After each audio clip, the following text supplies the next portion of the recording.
So welcome to the Ramen Rose, my 59-foot narrowboat home where I live with my wife and dog.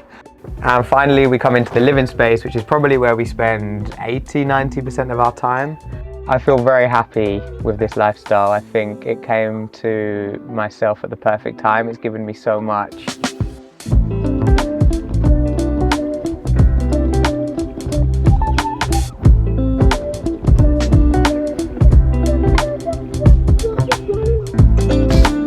Alright guys, welcome back to another video. Today we're meeting up with Adam. You might know him as Adam Floating Home, who's living on his narrowboat. We get to hear Adam's story and get a full look around his home on the water. So definitely stick around for the full tour. And if you like the video, let us know what you think in the comments. And if you want to see more content like this, then make sure you're subscribed. Back to it. My name is Adam Lind and I'm currently living on this 59-foot narrowboat. I've been living here for nearly 5 years now. When I think about how I ended up living on a boat, it usually takes me back to when I was a teenager, because when I was 17 I lost my father, and it was through the grieving process that I had this bit of, like, I don't know if you want to call it an awakening or an epiphany, that life felt really impermanent. I really felt my own impermanence and that life was finite. And that moment I had as a teenager was like, I really want to only live a life that feels purposeful to me. And all of a sudden the kind of idea of the rat race, or whatever you want to call it, just felt like it didn't really suit my soul. So that was kind of my first insight into wanting to live a life maybe less ordinary. And then I went to university. I was lucky enough to meet my beautiful wife Lauren, and after we finished graduating we decided to travel, as a lot of people do. So we packed a backpack, we booked a £10 bus from London to Amsterdam, kind of said to friends and family, like, maybe we'll be gone 2 weeks, maybe we'll be gone 2 months. And 5 years later, we found ourselves in the midst of a journey where we were trying to hitchhike from Amsterdam to India. So we were 5 years on the road. The idea was to use no planes, trains or buses, and just hitchhike our way, relying completely on the kindness of strangers. After 5 years on the road, we came back to the UK. Yeah, we were living with my mother-in-law and was like, what next? Like, we really wanted to plant some roots. We were ready to stop living out of a backpack, living out of a tent, but we still had this kind of like nomadic blood in our veins. We were like, we want to move around, but we want our own place. So the house thing just felt very, well, we couldn't afford a house, firstly, so the cost played a part.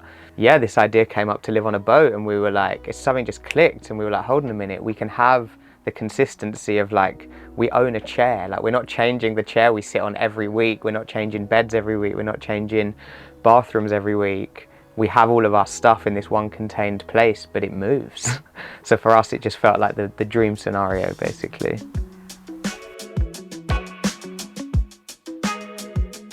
So welcome to the Ramen Rose, which is my 59-foot narrowboat home where I live with my wife and dog. So this is the bow, which is the front of the boat. It's a little bit strange compared to other boats because our water tank is actually under here, which is normally a gas locker.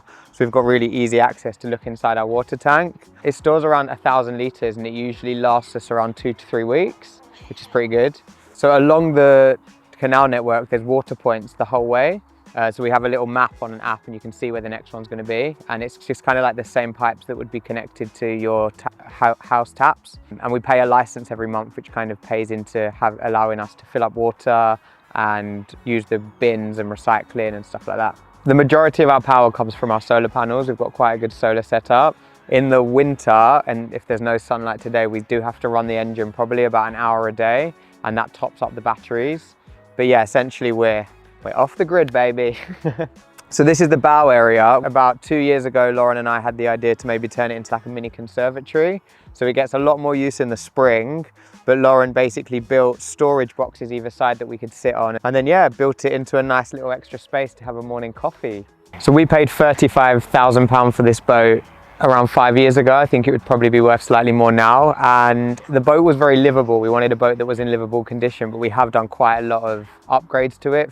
So on the top, we've got 3 big solar panels, and we've got them on these brackets, which is really handy because, one, we can tilt them towards the sun at different points of the day, but it also leaves for storage underneath. So often we store some wood or some coal or just some like DIY bits that we're not using yet or compost underneath the solar panels. This is how we get Wi-Fi connection. So basically installed this aerial and just cut a hole in the boat to bring it through. And it's connected to just your standard router that you'd have at home. We pay for like an unlimited data SIM card. I think it's like £17 a month. These big planters, which basically means that we can grow a lot of our own vegetables. In the spring, we get quite an abundance of like kale and beetroot and carrots. So yeah, lots of allotment space going on up here as well. So this is a hatch which opens from the inside. It was kind of one of the main things we wanted when we were looking at boats, because there's this idea when we're sitting in there and it's wide open and you're cruising along, you've just got a really vast viewpoint, I guess, to look at. I really like this idea that being in the boat, even though you're moving all the time, because you're sitting on the same sofa, looking out the same hatch, but the view is always just completely different, is I think one of the best novelties for me about living on the water. Chimney that connects to the fireplace, which is our only heat source in the boat. So it keeps the living space and living area and the bedroom quite warm. The kitchen in the winter does get pretty cold. We are thinking about maybe installing a diesel heater or something like that. But yeah, the bad boy pumps out some heat. So this is the stern of the boat. We also wanted a boat that had a cruiser stern, meaning it's like the biggest stern you can get, because it means when we're cruising, a few of us can be back there rather than on some of the more traditional sterns, only one person can fit. And also because we have a lot of stuff, it acts as another storage room whenever we get somewhere. So this is like the garage where you enter, where we leave our muddy boots, and our storage space, and also the engine, which is the very reason we can move. So probably should respect the space a bit more actually. Yeah, I think one of the nice things about living on the boat is how much you have to be outside. Like we've chose to be continuous cruisers, meaning we know we're committed to move every 2 weeks. So whatever the weather is, you find yourself outside. And I feel the more I've been outside, the more you adjust to not feeling as cold, not being as bothered by rain, not being as bothered by wind. You just kind of get on with it. Like it's very rare you go for a walk, even if it's really cold, that you don't feel better once you actually get back. So yeah, being outdoors is definitely one of the most special, beautiful parts about this life. We got Shanti when he was an 8-week-old puppy and we were already on the boat, so he knows no different. He was essentially born on the boat. The fact that we move around every 2 weeks means that he's constantly got a new space to enjoy and sniff around, and we like to more out in nature anyway, so there's always fields and parks, and I mean, he seems happy enough.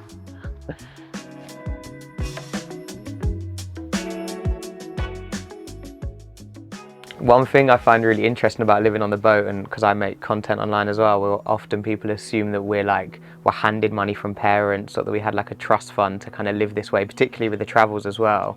But when we first left to go traveling, we'd saved £2,500 each. So we had £5,000 between us that lasted us the whole 5 years. And we found that when you took out the cost of travel, like train, plane or bus to only hitchhike, then that main cost was gone. And also in the first 3 years, we only used paid accommodation twice. So we had our tent, we'd wild camp everywhere. We were also accustomed to this idea that, like, of course you need money in life. I'm not completely anti-capitalist in that sense, but I really believe you can make anything work if you try hard enough. But as I say, because we hadn't kind of worked properly in those years, we couldn't afford a mortgage and couldn't afford a boat. We worked for like a year. When we got back, we managed to save around £10,000 between us. And then the rest, we just took a personal loan from the bank. So we borrowed £25,000 from our bank. So we had £35,000, which bought us this boat. And yeah, we kind of pay that back monthly as if you would rent. We pay about £450 a month back to the loan, which finishes in 4 months and will be mortgage free, which is really exciting. So yeah, there are definitely some financial cogs that move within our alternative mindset. Some of the reasons I love this lifestyle so much is, one, there's always something to do that gets you outside. So whether it's like getting wood for the fire or whether it's moving the boat every 2 weeks. The thing that I think surprised me most, that I didn't expect, that's been my favorite part, is actually the community. I feel like people always say you have help before you ask for it. Like if anyone sees you struggling on the towpath or struggling with anything, there's someone there to help you. You don't walk past another boater or cruise past another boater without the exchange of a hello. When we first moved onto the boat, I was a mental health coach. So that's what I was doing when we first moved onto the boat. And we started then to kind of document a bit of our lifestyle just for fun, not really thinking what it would be. And we've luckily grown a really nice community online. And part of that community is sharing a lot of tips about life and mindset and mental health and some of our own story through our travels, but also a mini series where I kind of show the lives of other boaters. And amongst all of this madness, I've been really lucky enough to write a book, This has been my baby that I've been working on now for, wow, about 13, 14 months. It's definitely the most special thing I've ever worked on. But one of my favorite things about it, touching on the community, is there's essentially 10 life lessons in this book. And they're not life lessons from a place that I've got it all figured out. They're life lessons from a place of, let's be vulnerable and really talk about the things that affect us in life. I've definitely not cured them, by the way, but it's like opening conversations for people of, how do you want to live your life, you know? Like, do you have enough purpose in your life? What tiny steps could you make that in a year's time, all of a sudden you're going to be living a life more aligned to you? But at the end of every chapter, there's an extract from another boater who tells their story and their journey of how they ended up on a boat. And that's been my favorite part, that this has been like collaborative, and like reading the 10 stories from the boaters in this have definitely healed parts of me that I didn't know needed healing. So yeah, this is I never imagined when I bought this boat 5 years ago that I'd end up writing a book. And here we are. So welcome to my 59-foot narrowboat, the Ramen Rose. Do you want to come and have a look inside? So you enter into the boat, into the galley or the kitchen. We've got what's called a reverse layout, meaning, yeah, you enter straight into the kitchen. And it's nice because we have our kitchen completely separate to the living space, whereas a lot of boats we looked at had them all together. And this is like my sanctuary because I love to cook. So I wanted a nice big kitchen. And yeah, we haven't done too much to change it. Like Lauren has built these new cupboard doors to just make it look a bit more cottagey. We painted it. There wasn't a washing machine, but we fitted one. And it's quite amazing for a small space because we've got a washing machine, we've got a fridge freezer, we've got an oven, a grill, a 4-ring hob, and obviously a sink. So it's kind of got everything you need, really. So we run everything off gas, and we pay, I think, about £40 a gas bottle, and it lasts probably at least 3 to 4 months, I'd say. Yeah, and I've cooked up a few storms in here, held some dinner parties, cooked some roast dinners. I feel like, yeah, you can pretty much cook anything. Yeah, when we do the washing machine, we have the engine running to keep the batteries constantly pumped up. But yeah, we run the fridge, it runs the lights. It's, yeah, because of how good the solar setup is, we don't really struggle for electrics at all. So next we'll go through to the bedroom. Another thing I liked about this boat is there's doors to separate all the rooms, because I feel like it just creates separation between each space. We kind of jeopardized having a big bedroom at the back to separate the living space and the kitchen, but it does the job. Like, it's a comfy enough bed, we've got storage, we've got a nice little porthole window, but I think ideally we would love a bed where you could like go either side of the bed, because we're always like, no one wants to sleep on that side, because if you need a wee in the night, you've got to like roll over the other person. But it does the job, and yeah, it's a comfy bed, it's just not a very big space.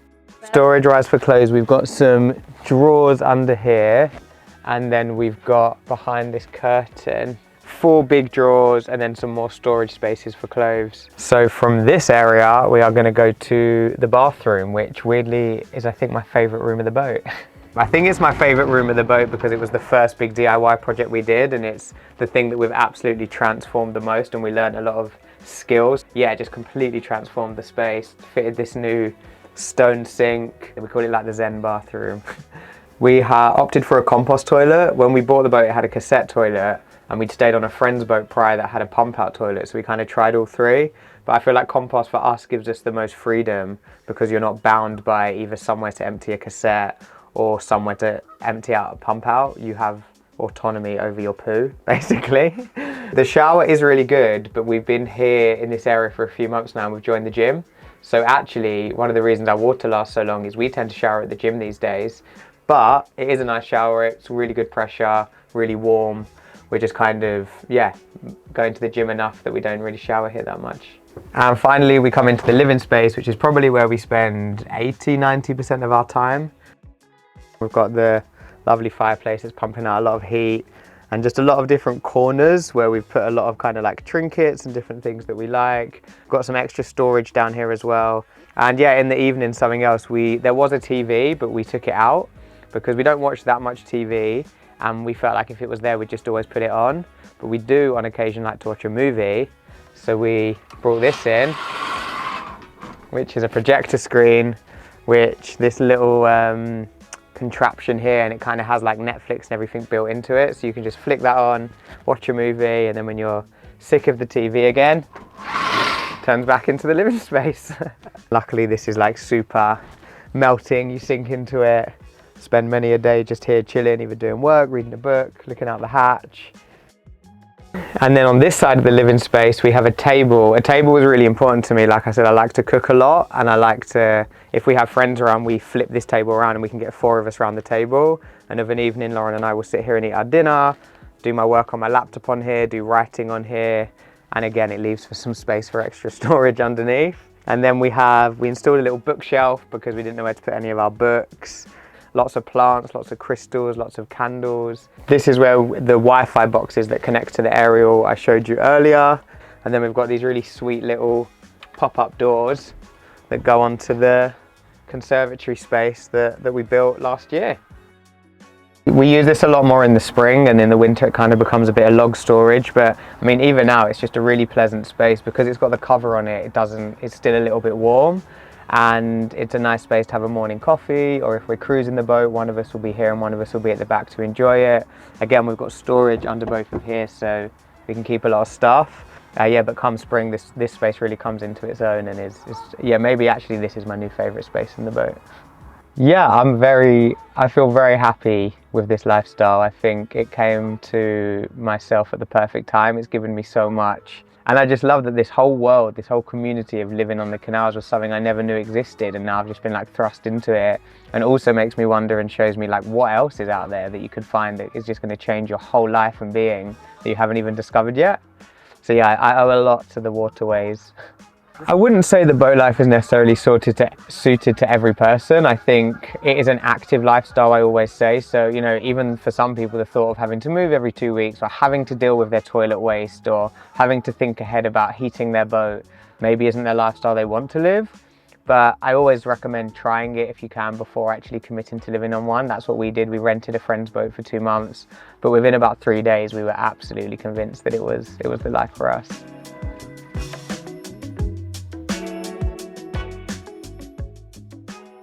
It's funny because I think my favourite part of being on a boat has changed over the 5 years. At first, it was the idea that we could move around all the time, but to be really honest, 5 years in now, we're finding ourselves staying around one area so much longer. For me, there's nothing negative about it. It depends on how I'm feeling. Like some days waking up when it's cold and putting the fire on is like the most beautiful ritual, and I just imagine this like primal element that, you know, this is what we used to do. We'd gather the wood, we'd put the fire on, and I can like put music on, make a cup of tea, sit in front of the fire, and it's like, it's so ritualistic and meditative. And then other mornings I can wake up and be like, for fuck's sake, wish I just had central heating and could press a button and make myself warm. So I think it's so much more dependent on how I'm feeling rather than the boat itself. It's all perception, I guess, right? A lot of people often ask me whether it's they've heard about the hitchhiking journey or they've heard about what we do now, like, how do I do it? Or like, you're so like great that you did it. And actually, like, we're not. We have no particular superpower or special thing about us. We had no money behind us. We have no trust fund, despite what people online might think. I think taking the first step is such a big part of this, which is also another chapter in the book about taking the first step. So just taking the first step of asking yourself what if, but only letting the what if questions be positive. After 5 years on this boat, it's a beautiful space and it's a big enough space, but I think we're slowly feeling like, I don't know if it's that we need a change because we need a bigger space, if we need a change because what it is, but I feel like there's something bubbling. It would definitely still be alternative lifestyle. I think maybe even just a different boat with a different layout. We're ready for like a new project. At least for the next year, we're settled here, and I guess we'll just take life as it flows. Well, I hope you've enjoyed having a bit of an insight into our life on the boat.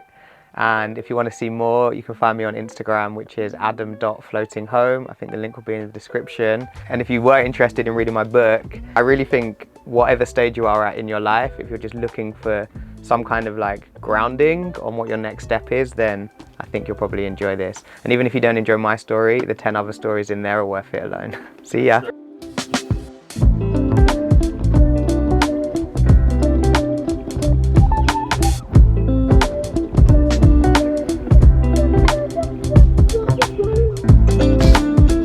Alright guys, thanks for tuning in there, and a big thanks to Adam for sharing a story with us and showing us around. Make sure you check him out on the socials and also check out his book. All the links will be down below in the description. And let us know in the comments what you thought of the video, and if you want to see more content like this, then make sure you're subscribed. See you in the next one.